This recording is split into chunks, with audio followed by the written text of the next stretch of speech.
Manfaat akte kelahiran. Ini manfaatnya akte kelahiran Bapak Ibu sekalian. Sebagai wujud pengakuan negara mengenai status individu dan status perdata atau status kewarganegaraan seseorang. Nah, itu jadi sebagai pengakuan Bapak Ibu sekalian. Jadi sangat pentingnya akte kelahiran ini status perdatanya. Jadi status perdata ini menandakan siapa sebenarnya tersebut, siapa orang tuanya kan. Nah, itu status keperdataan. Sebagai dokumen sah mengenai identitas seorang, identitas sahnya, ya kan.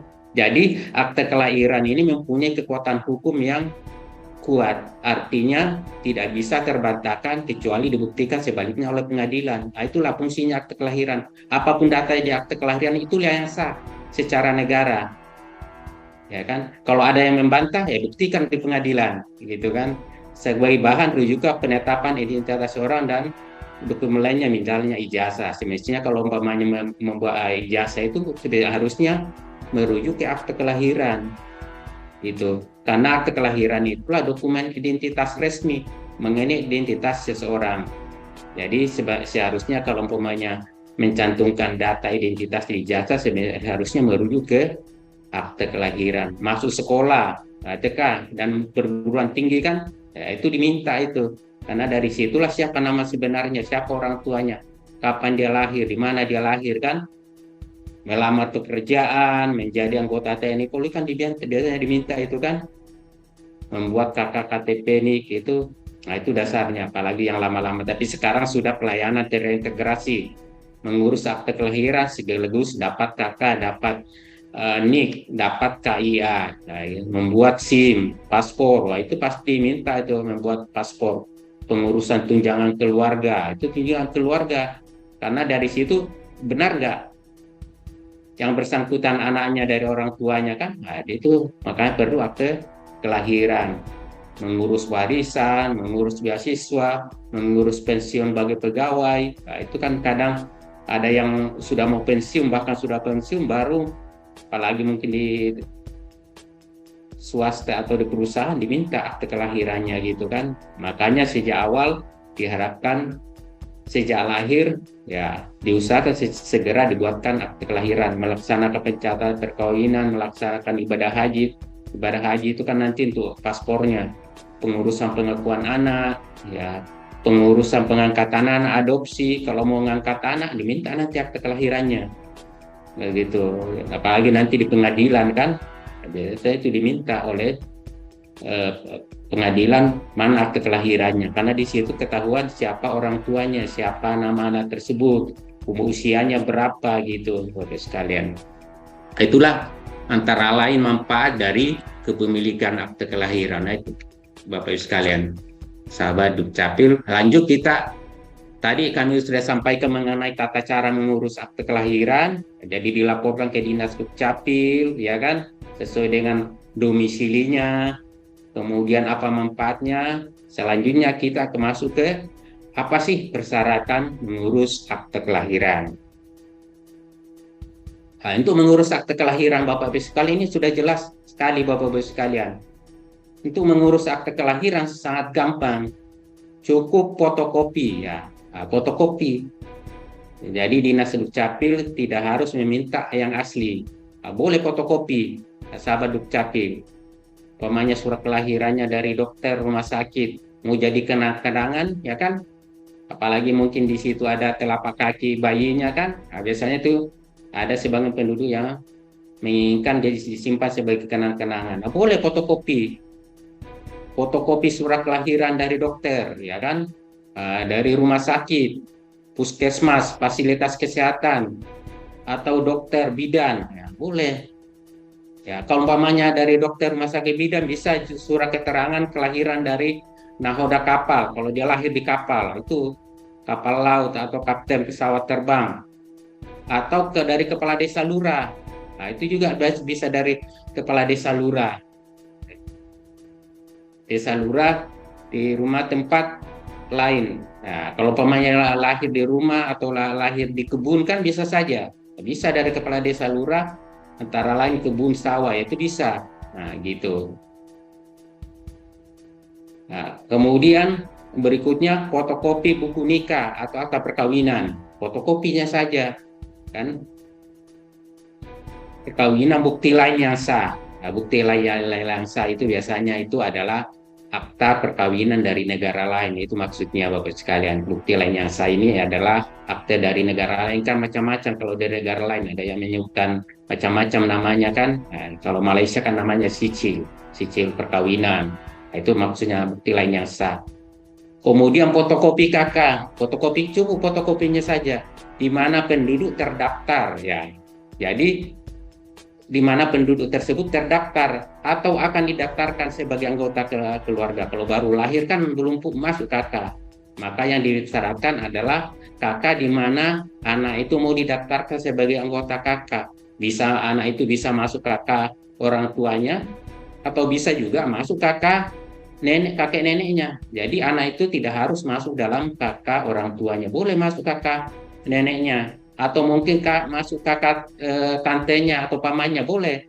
Maka yang disyaratkan bukan kakak orang tuanya, tapi kakak neneknya atau tantenya kalau anak itu mau dimasukkan dalam kakak neneknya atau tantenya gitu Bapak sekalian. Jadi yang dimaksud di sini adalah kakak di mana anak itu terdaftar sebagai anggota kakak atau akan didaftarkan sebagai anggota keluarga. Kemudian berita acara ya, ini berita acara dari kepolisian bagi anak yang tidak diketahui asal usulnya atau keberadaan orang tuanya. Contohnya anak dibuang, ditemukan di tempat sampah. Maka untuk membuat akte kelahirannya diperlukan berita acara dari kepolisian. Nah, gitu Bapak sekalian. Berita acara dari kepolisian yang tidak diketahui asal usulnya, anak-anak dibuang atau mungkin ibunya melahirkan di rumah sakit, tiba-tiba dia pergi gitu kan, meninggalkan, tidak diketahui identitasnya. Jadi itu bisa dibuatkan akte kelahirannya juga dengan berita acara dari kepolisian.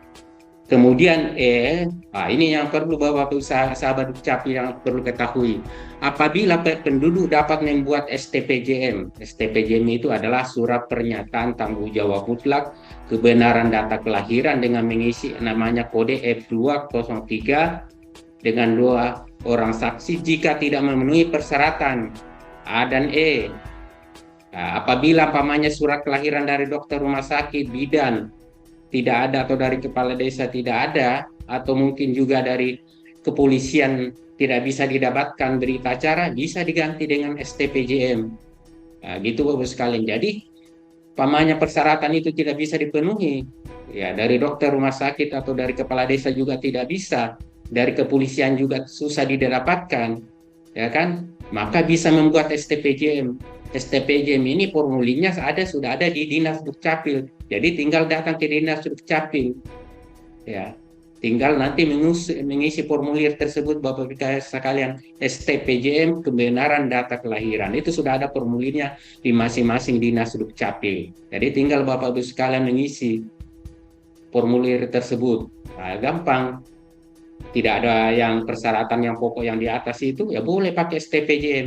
Jadi tidak ada alasan seseorang tidak bisa memiliki akte kelahiran karena tidak ada surat keterangan. Apalagi yang sudah besar atau sudah tua kan, mungkin surat kelahirannya sudah hilang kan, ya bisa membuat STPJM, surat pernyataan tanggung jawab mutlak. Dan itu bisa diisi oleh siapa saja, tidak harus orang tuanya. Kalau orang tuanya mungkin sudah meninggal kan, atau mungkin nggak bisa ini, ya kan? Bisa dibantu diisi oleh siapa saja. Bahkan bisa diisi sendiri oleh yang bersangkutan apabila sudah dewasa, ya kan?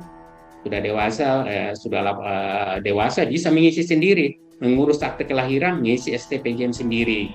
Jadi bisa Bapak Ibu sekalian. Nggak mesti. Kemarin ada yang bertanya kepada saya dari salah satu dinas Dukcapil, boleh nggak STPJM itu diisi oleh diri sendiri? Saya bilang boleh, yang penting sudah dewasa gitu kan.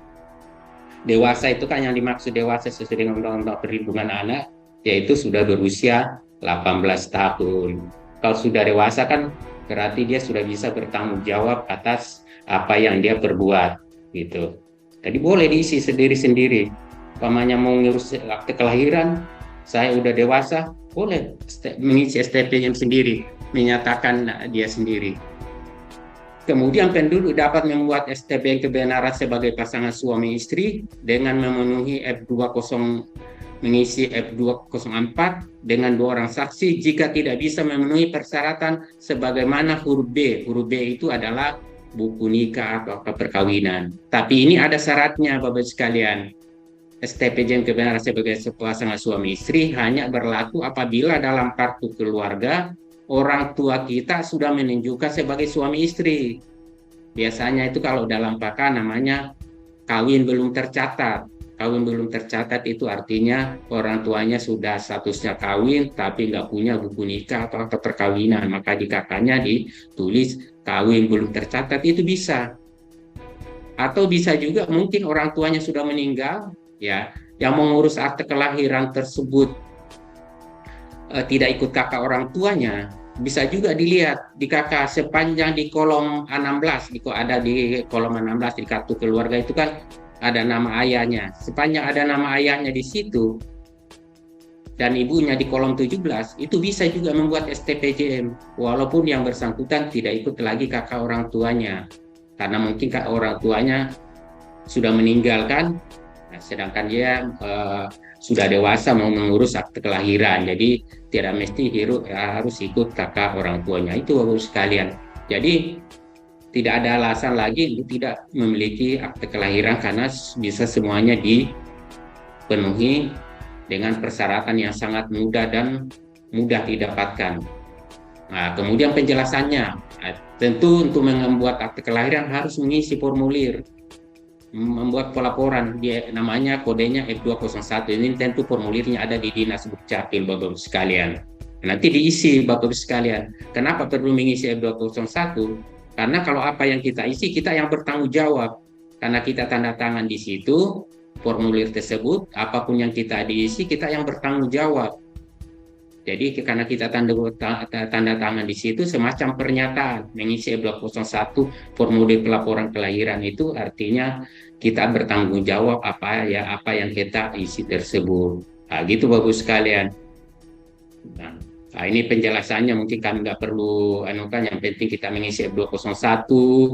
Kalau pelayanan secara offline tatap muka seperti kami sampaikan tadi tidak perlu surat pernyataan kelahiran itu harus asli, bisa fotokopi. Tapi kalau pelayanan online atau daring, nah itu yang diunggah itu atau di-upload itu harus yang asli.